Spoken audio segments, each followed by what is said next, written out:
Hey, we're back on Sports Pit Betting Insight today, Wednesday, November 30th. Pauly and Teddy, big game breakdown, good matchup. Cowboys and the Vikings on NBC. And when the conference previews continue in college football, today, Mountain West, San Diego State and Wyoming, a rematch of a game played a couple weeks ago. And the ACC title game Saturday night. Virginia Tech against Clemson, the deep dive, the ACC Big Ten Challenge in college hoops. And, of course, the play of the day, bad beats, bad bets, bad for the books. We start in the NBA. With the dogs were barking, Teddy. 5-1 straight up, and ATS on the NBA board wiped out those teasers, and it was a $100 moneyline parlay on the Bucks, the Nets, and the Magic. Paid $20,000. Yeah, 200 to 1. Those are nice to hit. Oh yeah. When you get the opportunity last night, and you talk about 5-1 straight up on the NBA board, the underdogs, not just ATS, straight up, yep. And all 6 games.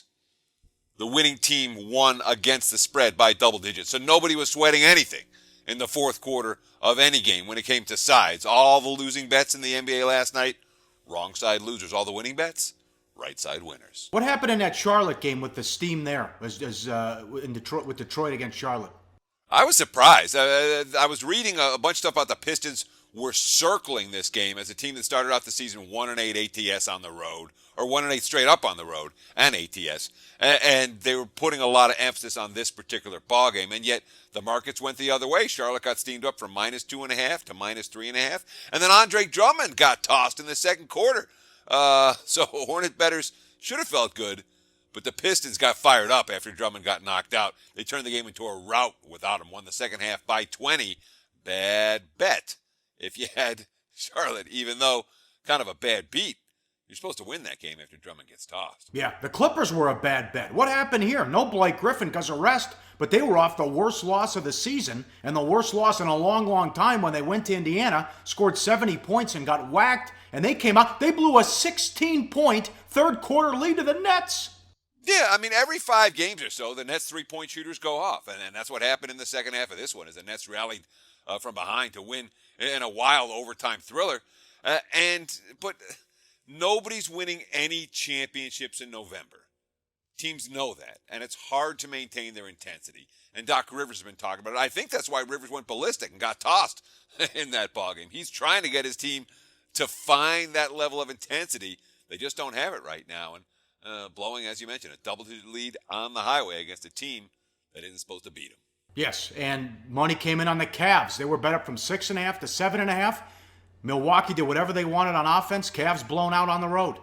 Yeah, I mean, Milwaukee's been a feisty home dog in recent weeks. You know, they battled Toronto to the wire in their previous home game. They lost by 6. They ended up not covering the number in that one. They battled Golden State to the wire. They lost by 3. They covered the number. This time around, they ran into a Cavs team. I mean, you know, Cleveland, again, not overly concerned about late November road games in Milwaukee. You know, their entire focus on finding a rhythm and being healthy for the playoffs when April rolls around. They've been a losing point spread team so far, especially on the highway. They've only have 2 point spread covers on the road all year. And those 2 spread covers for the Cavs on the road, they've come by a combined 2 points, a pair of coin flip games that landed in Cleveland's favor. One more in college basketball. They were betting Penn last night. Yeah, that was a little bit of a surprise. I didn't get the money on Penn. I mean, Villanova got it to 14 with 7 minutes left in the first half. Penn got bet from plus 16 to plus 13.5. So Nova got it to 14 with 7 minutes left in the first half, and Penn never sniffed the spread again. I have no clue what the bettors were seeing in that one. Yes. All right, bad for the books. A lot of money on the Magic. The Spurs lose outright as big favorites. They are 500 at home and 10-0 on the road.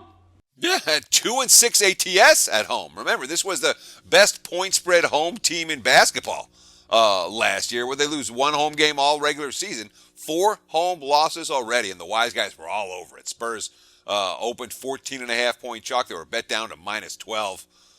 19 turnovers for San Antonio. Just, they've been playing really good basketball. But at this stage of the campaign, I'm telling you, it's hard for a lot of these teams the championship level teams, to maintain that intensity. We saw it last night. Correct me if I'm wrong. I think the Jazz went off as a home underdog. They did whatever they wanted against the Rockets. They won 120 to 101. Rodney Hood, 19 points in 20 minutes. And the second night of back-to-backs for Utah after pretty much dominating in Minnesota last night. watch out for this team. They got a healthy George Hill back at the point. You want to talk about underrated players that aren't making a whole lot of difference to the point spread, but it made a huge difference on the floor? George Hill, the Jazz point guard, certainly one of those guys. They've won every game and covered every point spread since he returned back to the floor. NFL now, early week line movers. Look at Denver. Denver money coming in. They're at Jacksonville and money towards the under. Yeah, it's not Denver money. It's anti-Jacksonville money.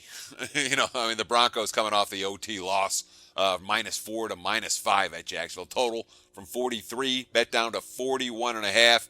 They don't think the Jags are going to score a whole lot against this Broncos defense, and frankly, I don't disagree with that assessment. I don't buy the Lions. They've trailed in the fourth quarter of every game. They're at New Orleans. Saints money, 3.5 up to 5.5 at home. Yeah, I've been seeing some power ranking of the Saints as a top 10 team in the NFL. Their defense has improved by leaps and bounds. The last 5 weeks, they've exceeded they've been better than their season average in just about every defensive category every week, which tells you how bad they were the first 6-7 weeks of the campaign. But on the other hand, Detroit, they just keep hanging around in these games. They don't win pretty, they don't win easy, but they don't get blown out either. Saints, I understand the money for New Orleans, but Detroit for me is a hard team to bet against in this point spread range. Bears against the 49ers, money on Chicago and money on the over, and I understand this. Money coming in on the Patriots-Rams, total under. It's another game where the Patriots want to get out of there with a win, and they're banged up.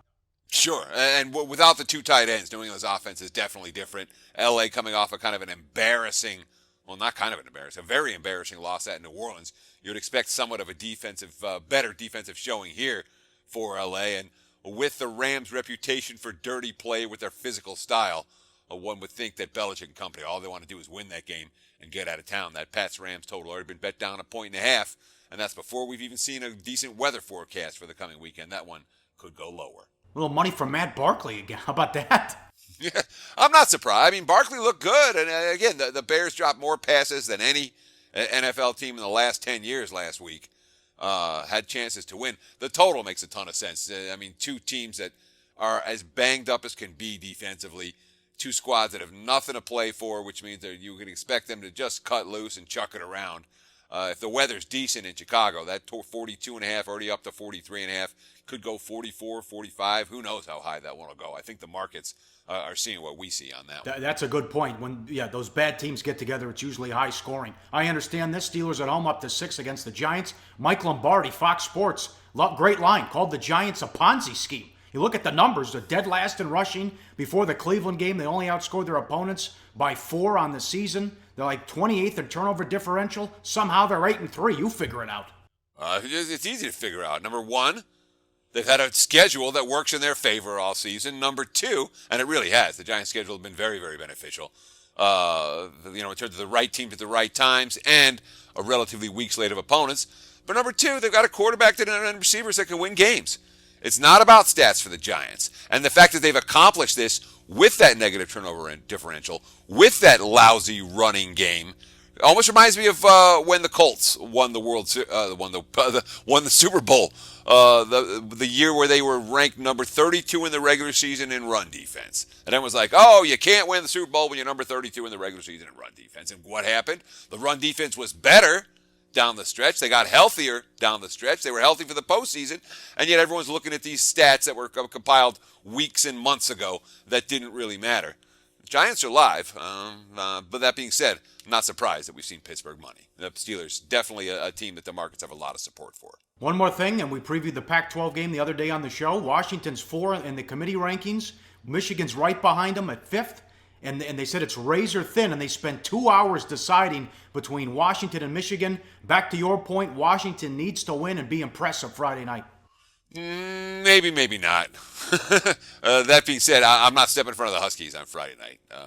It'd be Washington or nothing for me in that game. Up next, big game breakdown, NFL, Vikings, and the Cowboys, and we'll get to 2 more conference title games in college football. That's next on SportsBit. Betting Insight today on SBRPicks.com.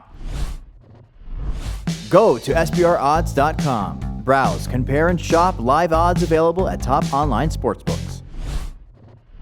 All right, back on SportsBit Betting Insight today. Pauly and Teddy, time for big game breakdown. As always, live odds, sportsbookreview.com. Thursday night, NBC. Cowboys hit the road, winners of 10 in a row. in Minnesota to take on the Vikings. Dallas 3.5, 43.5 the total. Look at Bradford's numbers the last few games. 31-40, 31-40, and 31-37 in the loss to the Lions. They lost all those games. Bradford and the Vikings showing no ability to get the ball downfield with Pat Shurmur as the new OC. Bradford 113 out of 145 the last 4 games. 77.9 completion percentage, but no production. Only 6.7 yards per play, 4 touchdowns, 2 interceptions, only 1 play longer than 40 yards in the 4 games, Teddy. Sure, I mean, look at the tweet from Pro Football Focus. Sam Bradford's average attempt in the loss to the Lions traveled 3.5 yards beyond the line of scrimmage. That's tied for the lowest average target depth in any 2016 game. It's all dink and dunk. The offensive line can't protect him. There's 16 wide receiver screens per game, it seems like, and the guys aren't being able to break tackles and do anything. Here's what Bradford said after the Lions lost. Quote, I think we've got to find a way to create more explosive plays, whether that's mixing in more of our play action game, which we've kind of gotten away from. However we do it, we've just got to figure out a way to make sure it happens. Pat Shurmur on feeling the pressure. I really don't quite worry about that. I think early on in your career you worry about these type of things. I just want to do what's best for this football team to try to come and win a game come Thursday. And that's really where my mindset is. I can say that and not really be tongue-in-cheek about it. I'm just trying to help this team win. Well, nothing they've done for the last 6 weeks has turned it around for this offense. They have the 4th fewest points in the NFL since their bye week. Maybe cause for concern, not in this game, but moving forward for the Dallas defense. Cousins lit them up for 450 yards and 3 touchdowns in the loss on Thanksgiving, and they had a lot of big plays in the passing game. Big challenge for Dak Prescott, the combination of the Vikings defense and the night crowd. It's one of the toughest places to play in the NFL, the loudest stadium, and they'll be ready to go with all the extra alcohol with the night game. 2016 passer rating, NFL average 89.5. In Minnesota, 65.2, Teddy. Dak's got his hands full. Yeah, he sure does. I mean, and the difference between these two defenses may be the difference in this ballgame. You know, when you look at the individual numbers, look at the graphic right here. One quarterback after the next, and one good quarterback after the next coming into Minnesota has had a really rough game against that Vikings secondary. Of course, you got to love the asterisk there next to Brock Osweiler. The Houston roster lists him as an NFL quarterback. You can determine that on your own. But, you know, that Dallas defense lit up by Washington, and they may be vulnerable again here without McClain, without Claiborne, missing a couple of key pieces in a defense that the strength is not on the defensive line, which is, of course, the Vikings' offensive line has been their biggest weakness all year. That's why, Pauly, to this day, I say I don't think Adrian Peterson would have made a difference for that team. The offensive line has been that bad that it doesn't matter who was running behind it. As Zeke Elliott could be behind that offensive line, it wouldn't have made a difference for Minnesota this year. The line is the problem, not the quarterback, not the receivers, not the running backs. With an offensive line that is a sieve, very hard to win football games. How many games did Cowboys win when Emmitt Smith held out? 0! Elite running backs do matter. I like the under. I really like the under in this game, for what it's worth. Mountain West Conference Championship game. Game number 2, liveoddsportsbookreview.com. It is on ESPN, 4:45 Pacific. San Diego State in Laramie to take on Wyoming. Aztecs 7, 62.5 the total. Phil Steele tweet. The last time Wyoming hosted a home game in December, 1902. And look at the weather. It's going to be 20 degrees with a chance of snow. You know, the boys from San Diego aren't going to like that. Round 1 of one of the best games of the season. They played a couple weeks ago, 34-33, Wyoming won. The Aztecs had 2 different players return kickoffs for touchdowns. They led in the 4th quarter. Josh Allen throws a couple touchdowns for Wyoming. And then San Diego State ties it on a Hail Mary last play of the game. It took about 5 minutes to review it. They called it good. And then Rocky Long went for the win in 2, and they didn't get it. No, and there was definitely a hangover after that game. It was a battle of 2 great running backs in that contest. Neither could get loose. I mean, Brian Hill, 31 for 131. He did have a couple of touchdowns in that contest. But, again, he's averaging in the 4 yards per carry range. And Donnell Pumphrey doesn't have a whole lot of games where he doesn't hit 100 yards. He was only 17 to 76 and no touchdowns, although he did catch 5 passes out of the backfield for of 52 yards, Paul. But, I mean, you watch these two teams play last week, and it was like completely different football teams. What the hell happened? Did that game leave both teams gassed? Because everyone was playing for home field last week on Saturday. Both teams stunk. San Diego State losing 63-31 at home to Colorado State. Wyoming losing 56-35 to New Mexico. In both games, Pauly, wire-to-wire routes. It's if they treated it as a scrimmage, but there's a little bit to, they were running out of gas. Here's Aztec coach Rocky Long, quote, "The emotions in that game wore us out. If you watch a film of them against New Mexico, they're not near as fast and as quick as when they played us. And when you watch us on film against Colorado State, we look sluggish and slow. They didn't play worth a darn, and we didn't either. I think the two teams will be excited and fresh this week and ready to go," end quote. Going to be cold again, not good for San Diego State. Also not good for San Diego State, and you mentioned they couldn't get Pumphrey going in that first game. If they can't run the ball again in those cold conditions, I don't give them much chance to move it through the air. Sure. In my mind, Wyoming correlates with the over in this ballgame. If San Diego State's a class here. You know, they've been the class of this conference for the last few seasons. They do have the better of these two defenses. They're in revenge for a frustrating loss just a couple of weeks ago. If the Aztecs are going to control the game, they're going to shut down Wyoming offensively.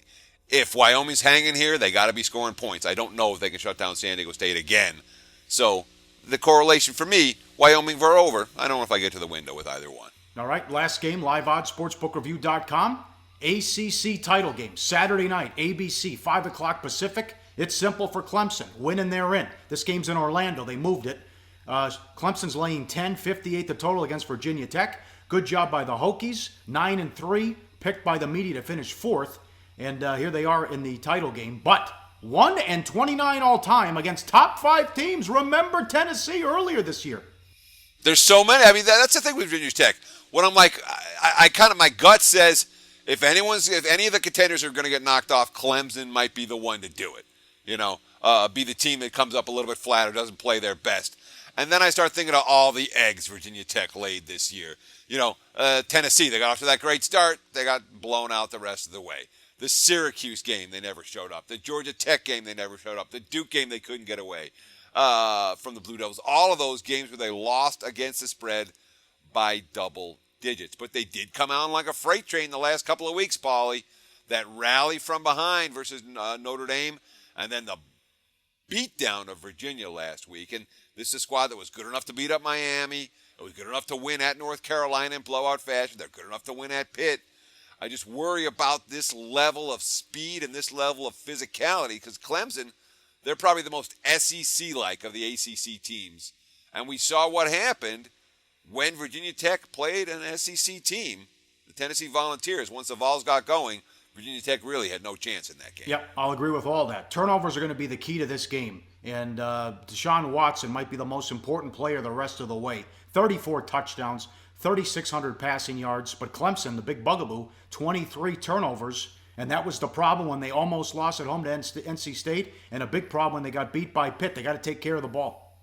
Sure. And when you think about the matchup of Jared Evans going up against that Clemson defense, I mean, Evans has been able to make plays against teams that couldn't handle his mobility. But you know what? Clemson sees Watson every day in practice. They can handle Jared Evans' mobility, and I think that, may be a problem for Virginia Tech as well in this one. All right. Again, liveoddsportsbookreview.com. Should be a shootout Saturday night. Up next, ACC Big Ten Challenge. Couple college basketball games, and the play of the day up next on SportsBit. Betting insight today on SPRPicks.com. Research before you bet. Be sure to check out SPR Picks for the best game predictions, breakdowns, and much, much more. Back on SportsBit, Betting Insight today, Pauly and Teddy. Time for the deep dive. College basketball, ACC Big Ten Challenge, game number 1, Purdue at Louisville. Louisville 6.5, 140.5 the total. Louisville brings great defensive pressure on the perimeter. Suffocating defense. Excellent job shutting down Wichita State earlier. Can Purdue handle it, Teddy? Well, I mean, Purdue's got NBA bodies all around the basket to score and rebound. You know, Isaac Haas, 7'2", 290. What's he? 16.4 points per game, 4.8 rebounds. And then Caleb Swanigan, 6'9", 250.